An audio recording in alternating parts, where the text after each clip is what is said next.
real estate. This is where it all began for me. When I was 18, I began investing in real estate, and I became rich. I was a multi-millionaire by the time I was 26. I did it. I was living the American dream. Then I lost it all. You know, I learned my lessons the hard way. This lesson explains the different kinds of mortgages that are out there and all about real estate. Now, I know most of you aren't buying a home anytime soon, but keep these things in mind. This is kind of like education. You can look forward to this kind of stuff in the future. Now, some of you will be getting an apartment, living in a dorm, or moving away from home soon, and this lesson's even going to give you insight into all those areas. So when are y'all getting married? 2 weeks from Saturday. Wow, congratulations. And you still don't have a place to live yet? She can't decide whether to rent or buy. We can't decide. Rent, of course, no contest. Why? I rent apartments. What did you expect I was going to say? The appliances were new a year ago, and don't worry about the stained carpet. We'll replace it. Do y'all have any pets? A cat? A cat? We don't have a cat. We will by the time we move in. Well, seems like y'all got several things to work out. That'll be $50 per pet per month. $50? So we can replace the carpet when you move. Any questions? Can we just have a minute to talk this over? Sure. Here's a copy of the lease. Come by the office when you're ready. Okay.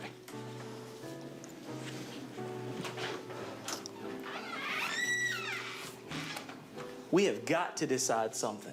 What do you think? It's an apartment. It looks like every other one we've seen this week. What's there to think? Tell me again why we're doing this. Rent $600. Okay, with a cat, $650.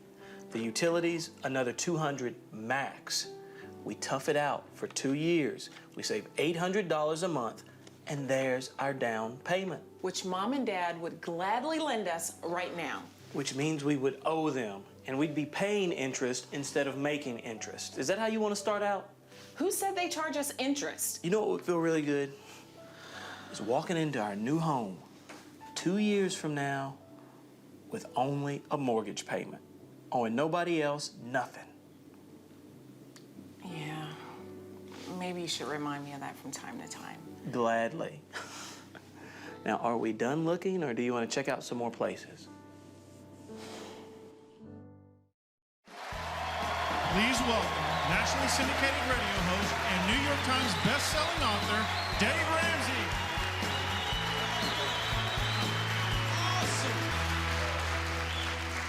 Welcome to our real estate and mortgages lesson, where we want to keep the American dream from becoming a nightmare. Open your workbooks to that lesson, and we're going to talk about one of the great American dreams. When we say the great American dream, sometimes it means to own and operate your own business, but very often we are referring to owning your own home. Real estate. It's kind of a uniquely American thing, because in capitalism we have this neat thing called private property rights. And we get to own things, and as those things go up in value, those things help to cause our family to be able to win. And so real estate is a really, really, really fun thing. Now, I love real estate. I grew up in the real estate business. My parents were in the real estate business when I was a little kid, all the way up to when I turned 18 years old. 3 weeks later, I sat for and passed my real estate exam. When I turned 22 years later, as soon as I could, I sat for and passed my broker's exam. And so I've been a real estate broker for decades, and I love real estate. Now, I've not been active in the real estate business for many years, but many of you know my story, and that I made a lot of money in real estate, and I lost everything in real estate. But that didn't make me mad at real estate. It made me mad at me being stupid, which is different. Real estate's a great thing. And in buying and selling foreclosure properties and bankruptcy properties and rehabs and all these kinds of things, and doing quick flips and all these other stuff, I've owned over 1,000 pieces of real estate. So I know a little something about real estate. Having been a broker all those years, having handled all of those pieces of real estate myself, and having watched how the business works. And I can teach you a thing or two about real estate, and that's what we're going to do. Before we do that, let's review our baby steps to this point, because we're getting pretty far along in this baby step process. And you got to really help me here. Baby step 1 is $1,000. And that's usually going to take you about a month, maybe 2 months at the most. And if you make under $20,000 a year, that's $500 that you want to go with. Now, once you got that in place, then what's the next thing you do? Debt snowballs, where we list our debts smallest to largest, everything but the house, and we attack them in that order. We pay off all of our debt, and we become debt-free with gazelle intensity. And that usually takes, on average, 18 to 24 months. Some people do it faster, some it takes longer. Then when we're debt-free, everything but the house, in baby step 2, we move on to baby step 3, which is 3 to 6 months set aside in your emergency fund. You take that $1,000 account, raise it up to a fully funded emergency fund. Now we've got an emergency fund in place of $10,000 or $15,000 or $20,000 or whatever that represents, 3 to 6 months in your house. And you have no payments but a house payment. Does that feel good? Say yes. Yes. That really does, doesn't it? Think about it, no payments. That's pretty incredible. And then you're able to start your wealth building, and you go to baby step 4. And now baby step 4 is what?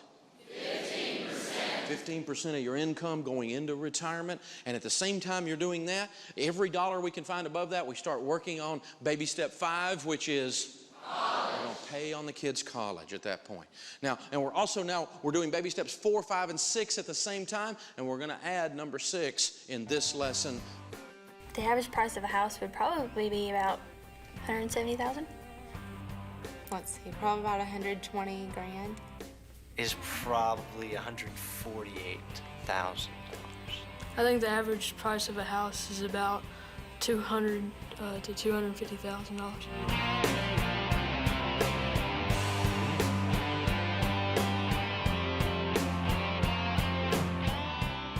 So baby step 6, we're doing 15% in 4 into our retirement account. In baby step 5, we're doing kids' college. And then as we find any extra money in the budget or from anything else, we get raises or whatever else, we start chunking it on the house, and we want to pay off the house early. Now let's look at real estate from several different sides. The first thing is, let's look if you were selling a home. When you're selling a home, you need to think like a retailer. Think if you go into a retail shopping mall, it shouldn't be dirty. It should be clean.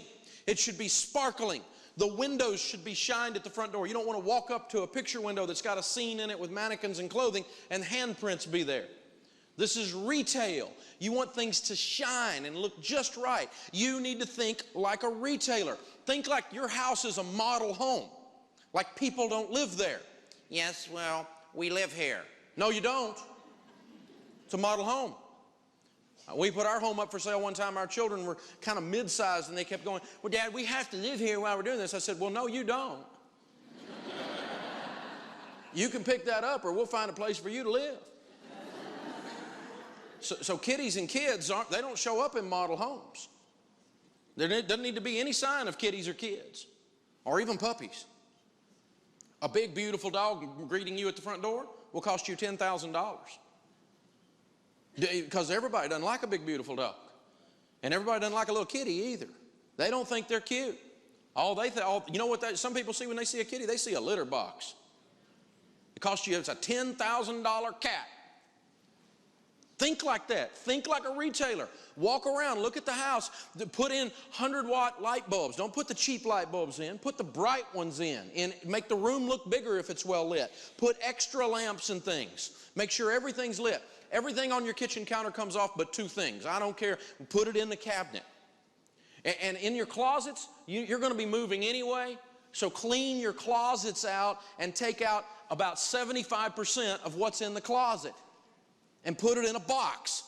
And put it in the garage because you're moving anyway. You know, people going, you know what a cluttered, crammed up closet is?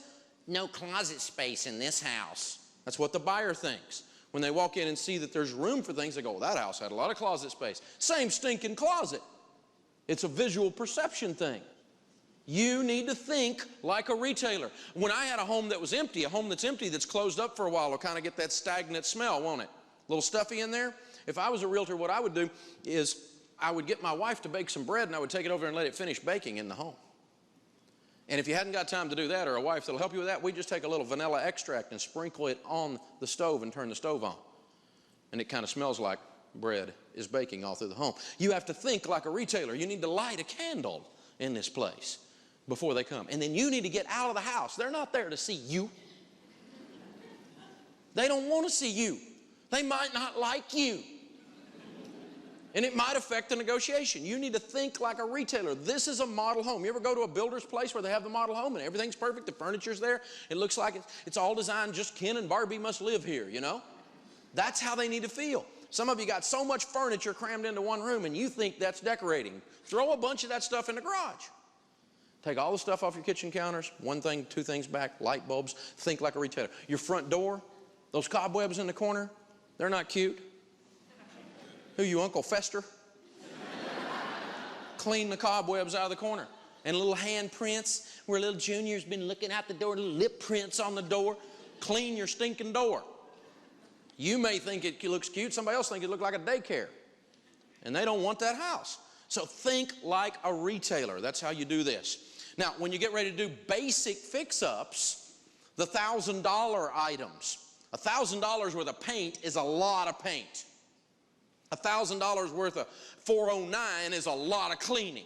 So the elbow grease things that you can do, the cheap fix-up things that you do, walk through the house and do a punch list like you were getting ready to close on a brand new house and the builder hadn't finished it out right.